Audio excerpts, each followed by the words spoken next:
Okay, we have a buyer contingency addendum, supposedly in a fictitious transaction.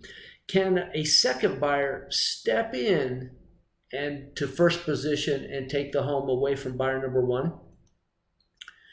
Okay, here's a scenario that is allowed in Arizona based on the Arizona Association of Realtors form called the Buyer Contingency Addendum and its verbiage. Now, a buyer must sell their current home in order to either pay cash or secure a new mortgage for the new home. When this is the case, a buyer contingency addendum needs to be used to, one, fully disclose the situation to the seller and to protect the buyer. Okay? So the question, can a subsequent buyer who does not have a contingent property that they need to sell in order to buy step in, make an offer on the same property, and move into first position? Short answer, yes.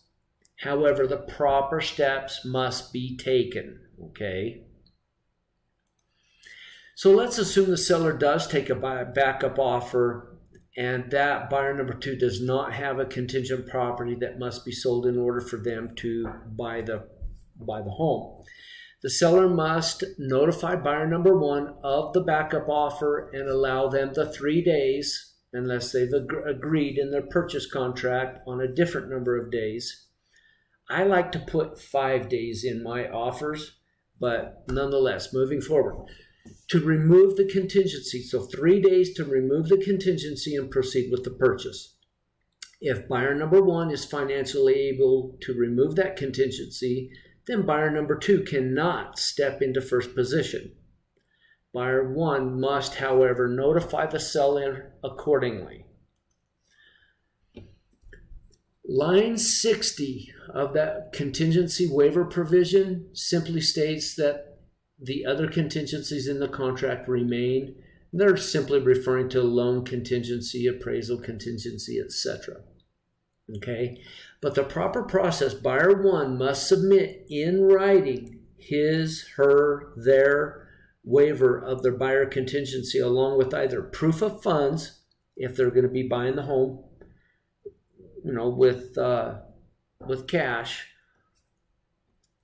or a letter from the lender stating that the sale of the buyer primary home is no longer required in order for them to secure a loan and proceed with the purchase. But they must do it within those 3 days. If for whatever reason it spills over into day 4, they're done. Okay? Because the verbiage says that the contract will automatically cancel after those 3 days, and the earnest money will be returned to buyer number one, at which time buyer number two may step into first position. But if the buyer number one is successful in removing that contingency by whatever means, then buyer number two can either go away or remain in backup position. I hope you found this video of value and informative.